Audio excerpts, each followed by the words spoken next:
এগুলো কত করে? একই দাম। একটু খুলে দেখো একই দাম, দুটো ডিজাইন।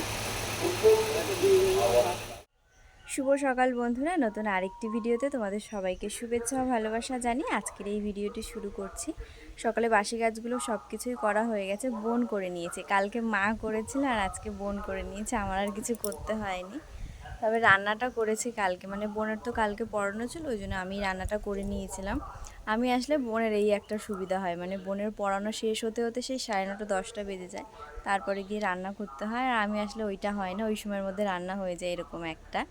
আর আজকে বোনের পড়ানো নেই, তবুও আর কি বোনকে বললাম যে আমি রান্নাটা করে নিচ্ছি, তাই জন্য আর কি এদিকে ভাতটা বসিয়ে দিয়েছি। আর মাছ রাখা হয়েছে, বোন ওইদিকে তো মাছ কাটতে রয়েছে। আর খিদে পেয়ে গেছে, তাই জন্য এখন একটু কিচিমিচু খেয়ে নেব। তাহলে চলো আজকের এই ভিডিওটা দেখতে থাকো, আশা করি তোমাদের খুব ভালো লাগবে। ডিম সিদ্ধ করে নিয়ে তারপরে ভাতটা বসিয়েছিলাম, আর দুটো ডিম সিদ্ধ করেছিলাম, একটা আমার জন্য একটা বোনের জন্য। আমারটা আমি ছাড়িয়ে নিয়েছি, বোন বলে একটু পরে খাবে। আর এদিকে নিয়েছি মুড়ি আর কলা, ডিমটা খাবো তারপরে গিয়ে এইটা খেয়ে নেব।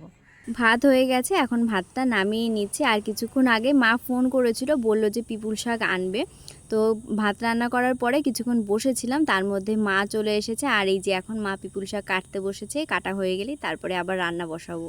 লোটে মাছ রাখা হয়েছিল, আর মাছটা রান্না করার আগেই তো কাটা ছাড়ানো হবে, তাই জন্য জলে হালকা করে ফুটিয়ে নিয়েছি। এখন এই যে নামিয়ে রাখা হয়েছে, এখনও আর কি ঠান্ডা হয়নি, একটু ঠান্ডা হবে তারপরে এই কাটাটা ছাড়ানো হবে। এখন রান্না করা হবে পিপুল শাক, আর পিপুল শাকের মধ্যে দেব আলু আর পেঁপে। আলু আর পেঁপেটা হালকা করে ভেজে নিয়েছি, তারপরে এর মধ্যে এখন দিয়ে দিলাম জল। আর পিপুল শাকটা রান্না করব আজকে চিংড়ি মাছ দিয়ে। চিংড়ি মাছ দিয়ে রান্না করলে না ভীষণ সুন্দর লাগে খেতে।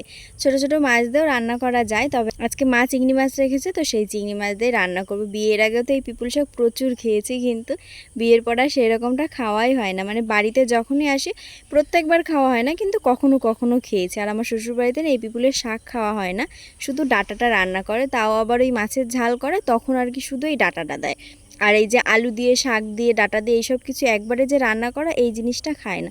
তবে একবারটা রান্না করেছিলাম, ও বাড়িতে কেউই খায় না, শুধু আমি একমাত্র খেয়েছিলাম। আমাদের বাড়ি যেই সব জিনিসগুলো খায় তার মধ্যে অনেক জিনিস আছে সেগুলো মানে আমার শ্বশুরবাড়ির মানুষজন পছন্দই করে না খেতে, আবার সেই সব জিনিস বাড়িতেও আনে না। এবার আমি যদি রান্না করি তো মানে কেমন একটা ব্যাপার, তো সেই জন্য ওই একবারই রান্না করেছিলাম, তারপর আর ওরকম কিছুই করিনি। আর এইদিকে পিপুল শাকটা রান্না করে নিয়েছি, আর তারপরে করলাম দুধমান কচুর ডাঁটা। মা আর কি পিপুল শাকটা এনেছে, আর তার সাথে দুধমান কচুর ডাঁটাটাও এনেছিল। তো চিংড়ি মাছ দিয়ে পিপুল শাকটা রান্না করেছি, আর দুধমান কচুর ওইটা ভাজা করে নিয়েছি। আর তারপরে লোটে মাছটাও রান্না করে নামিয়েছি। মা দোকানের থেকে এসে তারপর তো খাওয়া দাওয়া করেনি, তো মাকে বললাম যে তাড়াতাড়ি খাওয়া দাওয়া করে না। তো মা বললো একা একা খেতে ইচ্ছা করছে না, মানে সকালবেলাতে আমি আর আমার বোন মুড়ি, কলা আর ডিম সেদ্ধ খেয়েছিলাম, ওই জন্য বলছিলাম খাবো না। তবুও আর কি মায়ের সাথে 2-1 গাল মতোই খেয়ে নিয়েছিলাম, বলছিলাম যে খাবো না করে। আর খাওয়া দাওয়ার পরে রান্নাঘরটা গুছিয়ে নিয়েছিলাম, থালা বাসন টাসন সব কিছু ধুয়ে তারপরে এখন বসেছি রান্নাঘরটা ঠিক করার জন্য। মানে অনেক দিন লেপা হয়েছে, অনেকটা পুরু হয়ে গেছে, তো সেইগুলো না এরকম অনেক দিন বাদে বাদে চেঁছে নিই, তো সেই জন্য এটা করা হচ্ছে। এর আগের বার যখন এসেছিলাম তখন আমার বোন বলেছিল যে এইটা যেন আমি করে দিয়ে যাই, কিন্তু সেই সময়টা আর কি হয়নি। তো ভাবলাম কি যে এইবারটাই করে দিয়ে যায়। আর আমাদের বাড়িতে এইসব কাজগুলো আমি আর কি সবসময় যেন করতাম, মানে আমার এইসব কাজগুলো করতে ভীষণ ভালো লাগতো। আর চেয়ার টেবিলগুলো বের করে নিয়েছি, মানে এত কালি কালি মতো হয়ে গেছে। আমার বোন তো মানে প্রায় সময় পরিষ্কার করে, কিন্তু এবারটা আমি এসেছি, তাই জন্য ভাবলাম যে আমিই করিনি। চেয়ার দুটো এখন পরিষ্কার করে নিলাম, আর টেবিলটাও হয়ে গেছে। আর মশলার কৌটো সেগুলো মাকে বলেছিলাম করে দেওয়ার জন্য, তো সেগুলো মা করে নিয়েছে। আর তারপরে আমি, মা, বোন তিনজনে স্নান করে রেডি হয়ে নিয়েছি। এখন এই দুপুরবেলাতে যাব বাজারে। কালকেই মা বলে রেখেছিল যে আজকে দুপুরবেলাতে বাজারে যাওয়ার জন্য, তো সেই জন্য আর কি আমরা তিনজনেই যাচ্ছি। প্রথমে তো বোন বলছিল যাবে না করে, তারপরে আবার বললো যে বোন যাবে। আর আজকে হলো বোনের বিড়ি দেওয়া আছে, সেই জন্য আর কি আমরা একটু দেরি দেরি করে বেরিয়েছি, মানে বাজারের কাজটা মিটিয়ে নেব, তারপরে বোন বিড়ি দিতে যাবে, তারপরে আমরা বাড়িতে চলে আসবো, এইটাই আর কি ভেবে নিয়েছিলাম। তো সেই জন্য এখন যাচ্ছি।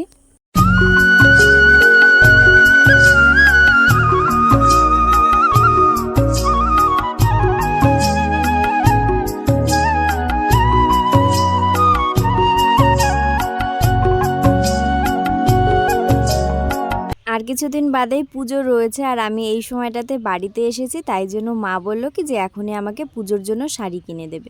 শুধু আমার একার জন্য না, আমার জন্য, রূপার জন্য আর আমার বোনের জন্য, 3 জনের জন্যই আর কি ভেবে রাখা হয়েছে আজকে কেনা হবে। কিন্তু বোন বলল যে ও এখন কিনবে না, কিছুদিন পরে কিনবে।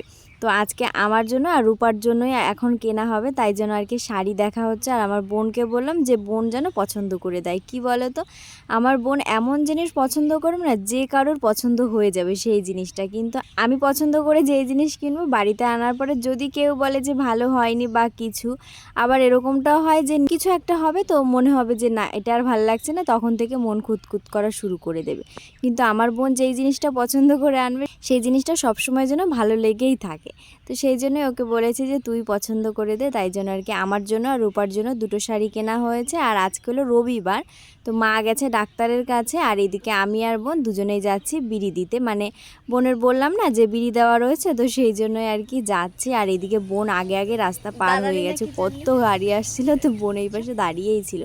তারপরে আর কি আমি এলাম, এখন যাচ্ছি। এই যে যে সোজা রাস্তাটা দেখছি, এই রাস্তাটা একদম সোজা, মানে শেষ মাথায় যে বাড়িটা রয়েছে ওই বাড়িটা, মানে ওদিকে অনেক বাড়ি আছে, তো ওই সোজা রাস্তার শেষ বাড়িটা হচ্ছে এই কাকাদের বাড়িতে। তো এই যে এখন বিড়ি দেওয়া হচ্ছে, আর বিড়ি দিয়ে আমরা যখন রাস্তাতে এসেছি টোটোর জন্য দাঁড়িয়েছিলাম, তখন দেখছি যে এই টোটোটা আসছে, এই টোটোতেই দেখছি যে মা বাড়িতে যাচ্ছে। মানে ওইদিকে মায়ের ডাক্তার দেখানো হয়ে গেছে, আর তারপরে আবার কিছু সবজি বাজার করেছে, মানে অল্প কিছুই করা হয়েছে, বাড়িতে রয়েছে কিছু। তো সেই জন্য এই কয়টা জিনিসই নিয়ে এখন বাড়িতে যাচ্ছে। তো চলো এখন বাড়িতে যাই, তারপরে তোমাদের সাথে বাড়িতে গিয়ে দেখা হচ্ছে।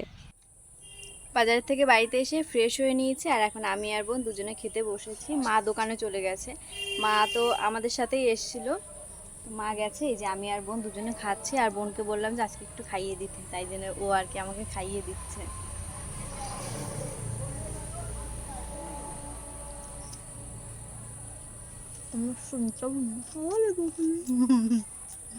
খাওয়া দাওয়া করে নিয়েছিলাম, আর তারপরে কিছু কাজ ছিল, সেই কাজগুলো আমি আর আমার বোন দুজনে মিলে সেরে নিয়ে এখন বেরিয়েছি। বোন গেছে দোকানে, তাই জন্য আমি এইখানটাতে দাঁড়িয়ে রয়েছি। ও এলেই তারপরে যাব আমাদের মাসির বাড়িতে। আগে কখনোই তোমাদেরকে আমার মাসিকে দেখাইনি, তো আজকে যাব।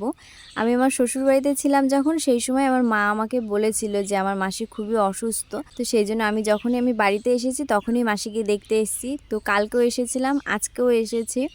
সবসময় যেন মানে শুনতাম যে অন্যান্য মানুষদের এইরকম মরণ ব্যাধি হয়েছে, এইরকম একটা মরণ ব্যাধি যে আমাদের ঘরের কোনো মানুষের হবে, এটা না ভাবতেই পারিনি। সত্যি কথা বলতে কি বলতো, সে আপন হোক আর পর হোক, মানে ছোট বড় কোনো রোগ ব্যাধি যে কারোর হোক এটা কখনোই চাইনি। এখন হয়ে গেছে, ভগবানের ভরসা। অনেক টেস্ট করতে দেওয়া হয়েছিল, তো তাতে ধরা পড়েছে যে ব্রেস্ট ক্যান্সার হয়েছে, তো আর কিছুদিনের মধ্যেই কিমো দিতে হবে।